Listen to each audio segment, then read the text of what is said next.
guys, welcome back. So I'm about to go get my hair done. I haven't gotten it done since December of last year and it is now October.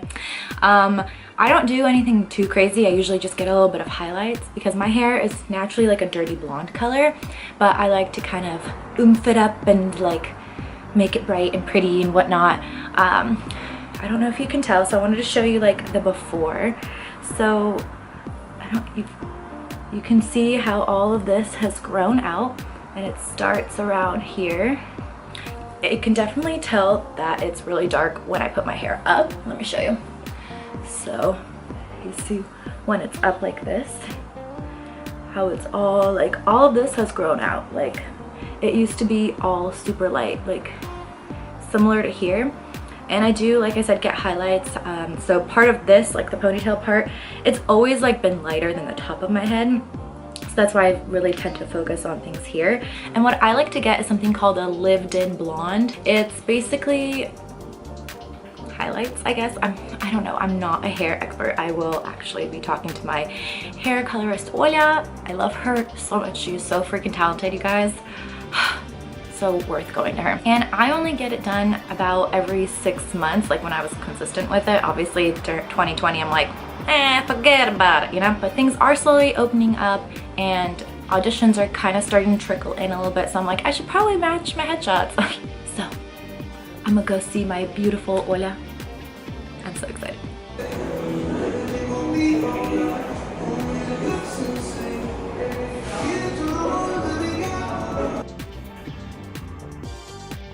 I got into it through makeup. I first did makeup and I loved it. And I at first thought about hair as like, hair? Oh, no. And then as I started working as a makeup artist on the photo shoots, I realized that hair is a very good skill to have. And so I went back to school for a hair program and that was really good. Or my teacher had this tactic where she was saying like, you're so good, just kind of cheering students up. I still don't know.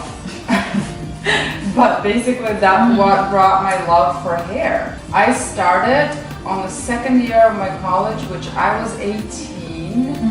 So I started doing hair at like 19, 20. So it's been like, oh, how many years? Well, we don't have to say. Look, we don't need to say that. If I was looking for a hair colorist, I would, well, of course, look for recommendations, ask the people that they've done, and see if you have similar hair. So like if you have recommendations, someone who's great with brunettes or like one solid color, but you're a total blonde and you have long hair, you understand what I mean. Like you have to have certain understanding of what kind of hair this person is good at. You know, just kind of feel it for yourself. Like for some people, someone who is busy, dismissive, and not asking much questions and not giving the client an option to say what they want, it would be an ideal person. Like, I just don't want to make any decisions, you make decisions. Or for someone, it would be ideal to have someone who is like, okay, what would you like this time? Let's talk about it. You know, someone who is really catering. Like, I think same goes for doctors, same goes for nannies or anyone who, you know, for people that we are looking for ourselves. Like, do we want someone who is making a total decision or not? And well, as far as professionalism, it's hard to say because some people, even in the beginning of their career, can be really good, but good for some people, but not good for others. We don't have 100% satisfaction for everyone. Find someone that fits your needs. Yes, yes, yes. Well, it's good to know approximately what you want, right? So you come into a hairstylist or hair colorist, you say, this is what I've been thinking, what do you think about it? And if the hair colorist is like, yes, we can do it, blah, blah, blah, then, I mean, it's like confident, it could be like good confidence, but it also can be very like, I can do anything, but it doesn't mean that it's going to be good for the person. So I think that person should ask whether this should suit them, and the hair color should have an opinion. I think that's important. You want them to be honest, you want them telling you the truth. Be like, Yeah, maybe that won't look good on you. Because I've seen hair colors be like, yeah, this is going to be great. I'm like, no. Have you ever thought of being brunette? Yes, I have, but I'm scared, and I feel like I'll look older. It's kind of good. Like I feel like I look sometimes. I feel like I look like a baby, and people are like, well, how long have you been doing hair? Redheads, there's two things about redheads. They drink beer, or they're crazy. Which one would you be? crazy. Which redhead? I'm already halfway there. So I'm the only person you ever colored your hair with. Right? Yeah. Okay. I now don't trust anyone. So if I'm ever famous, I'm gonna have to claim it as my own. Your hair is my property. So if your hair helps you make some millions, I want a cut. Let's see. How much do I want? I make 5 millions, I'm sure I can afford to pay you whatever you want, so. So what would be 1% out of 10 million? 1 million. I'm so bad at math. 1 This is why I million. do hair. 10 million, 1% would be 1 million? Maybe $100,000. Perfect. I want my own room in your airplane. You can have your own room in the hotel, how about that? Okay, perfect. I think it's the miscommunication about the shades and the tones. In my practice, that was the biggest thing for me, where I'm like, okay, your ash is your ash, or your gold is your gold. Show me exactly what you need. So it's like talking and like showing each other's pictures so we can be on the same page. It's basically when you understand what the other person needs. I guess it's like in any relationship. Someone says, I want chocolate. Okay, do you want chocolate with like reddish undertone, purple undertone? Do you want it with like more neutral, like cool, like bluish or greenish undertone? There's just so many different shades and tones, and when we mix the hair color, we can adjust all of that. That's why we are professionals. And sometimes clients think the chocolate is like a brown and it's more warmer, but you go for cooler. So it's like that kind of understanding that we're cold, the same color, and it's for both of us the same color. What are you doing with my hair right now? Like, what is this like a technique that you use just for blondes? Is that what you kind of specialize more in? It's a very special technique for very special blondes. It's basically a very safe way of highlighting the hair, but it's highlighting the hair not with the actual lightener, but it's highlighting the hair with the color. And if you're blonde enough, like you can get a pretty nice blonde, not to the like that empty white like or yellow straw-ish kind of look, but it deposits the tones as it goes too, which is really cool. So it's safer, and it comes out really nice and more smooth on the hair. So yeah, highlighting with the color. Yeah, that's actually what hair colors came up with. I don't know where it's originated, so I don't want to call any names. However, it's something that women liked more when they were a couple weeks after the hair color, when the color feels like it's been lived in within the head. So, and then so hair colorists came up with this way of shading the root, so the hair color looks like it's about a couple of weeks old, where in reality it's fresh. But clients can wear that for longer, so the root, when it grows out, it's not as drastic on contrast with that. Right, so you don't have to get it touched up like as like 4 to 6 weeks or whatever. Right, so it's actually like more saving money and saving the hair, and it looks really nice. Like we kind of like all of hair colorists and lots of blondes are right now in lived-in blonde, and I have only a few clients of mine who like it exactly super bright to the root, and obviously I do it, okay, but they have to come back more often, because when their root grows out, they're like, okay, time for doing the root. Right, it's more of a drastic change between.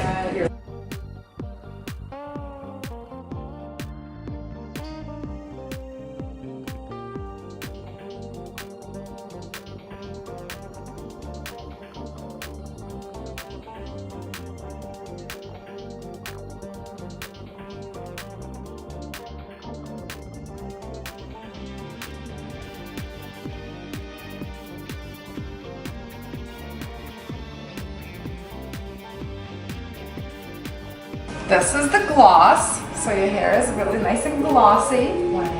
And also neutralizes the yellow tone, so. We're toning it.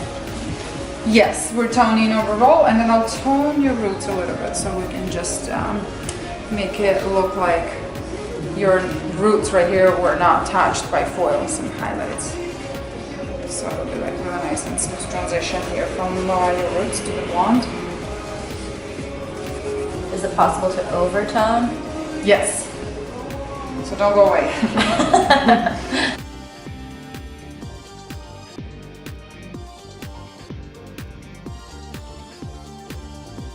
Our water and our environment, the streets outside, any kind of makeup and stuff adds like a layer of dust on top of the hair.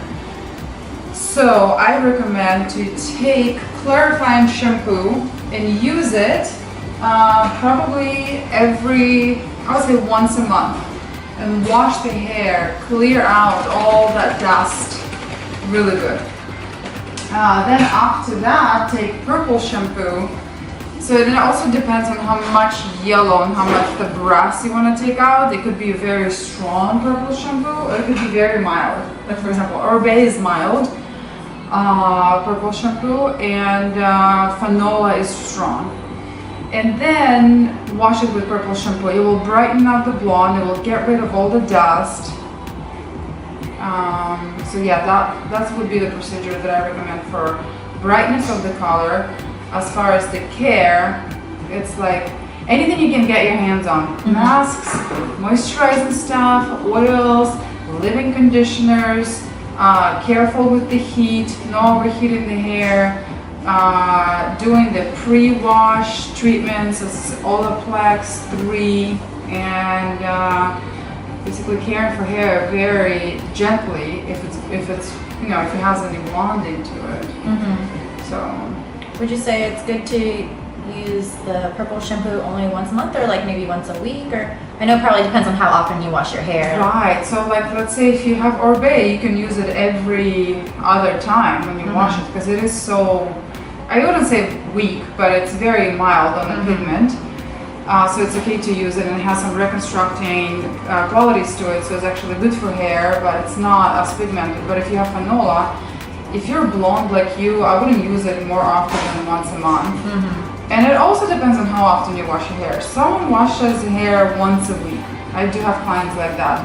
And obviously for them, it's every 4th wash purple shampoo. I would do less. Someone who washes their hair every day and constantly works out, and then maybe styles the hair often, it could be maybe even twice a month. What I always say is you have to be very gentle when you're brushing your hair wet, almost like from the ends a little bit down. It helps to not overstretch the hair. Then it's good to, before you wash your hair, it's good to brush it before you shower. It's probably like, so the least amount of stretching you can do after you're done washing it. Shampoo it twice, rinse it out really well, do cold rinses sometimes, they're really good. If you do reconstructing masks, not too often because they can build up on the hair too. I love doing like, you know, weeks where I like just braid my hair with a lot of oil, and it like keeps the moisture in. I just love braiding. I think braiding for the night is really good for the hair too. Do you do that? I do. Yeah, it's amazing. One big thing that I always say to my clients, when you do heat styling, let's say curl and iron, drop the temperature half the time. So it's like literally you can use half the temperature that you usually use. Curls last longer like that, and it's like reported from my clients and myself. I can wear those curls for like 3 days. Versus if I do high heat and like normal styling, then it's like it just looks really overburned and kind of oily the next day. Yeah, you have to absolutely dry your hair thoroughly, really well before you do any kind of heat styling, because that steam can burn the hair too. What about like those heat protectant sprays? Good test for them. You put it on your skin, literally on your wrist, and you check how many seconds you can handle the heat from your blow dryer on your skin without that cream and with that cream. Oh, okay. And you'll see there could be like a couple seconds difference. Mm. And the longer you can handle it, the better the product is. Obviously, cheap ones are never good. I don't believe in cheap products, but some of the good companies that make really good heat protectants are absolutely must if someone is drying hair, needs to straighten the hair with a blow dryer, or does you know that new Dyson everybody's talking about. Oh, yeah. Like so good, such a good reviews.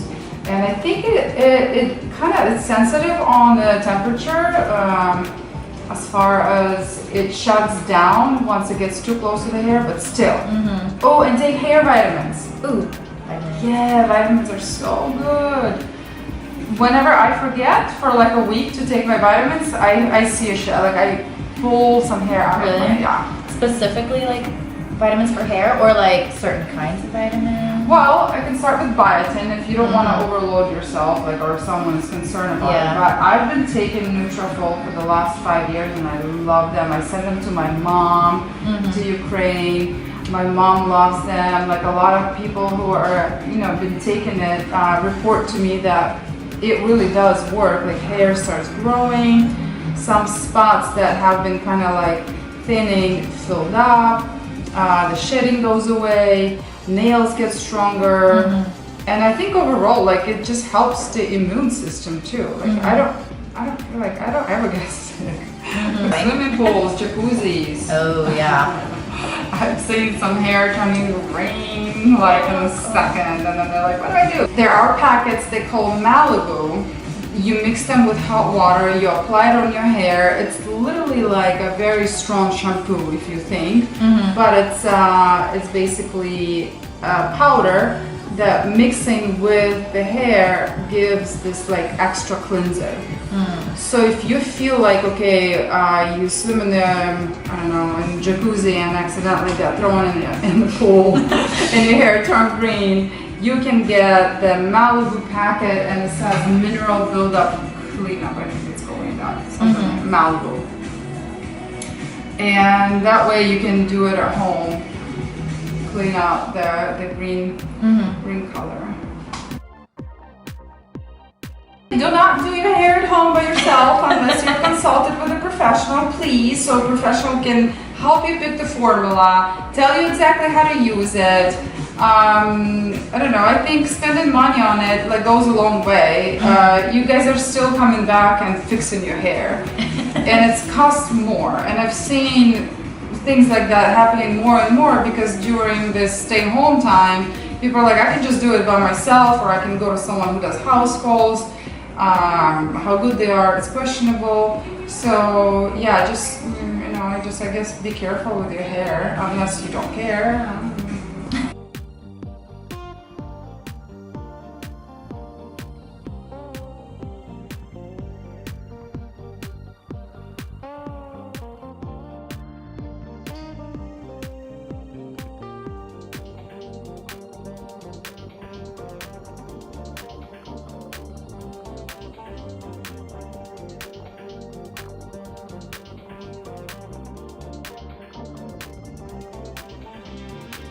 Oh, thank you so much. You're so welcome. Thank you. Let's show your hair. Oh my gosh, this is so gorgeous. It's beautiful. I feel like myself.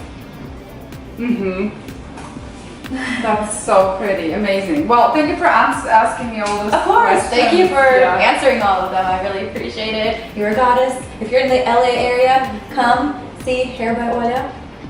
Yay, I will tag her in my Instagram post so you guys can click on that and you can contact her. Do that.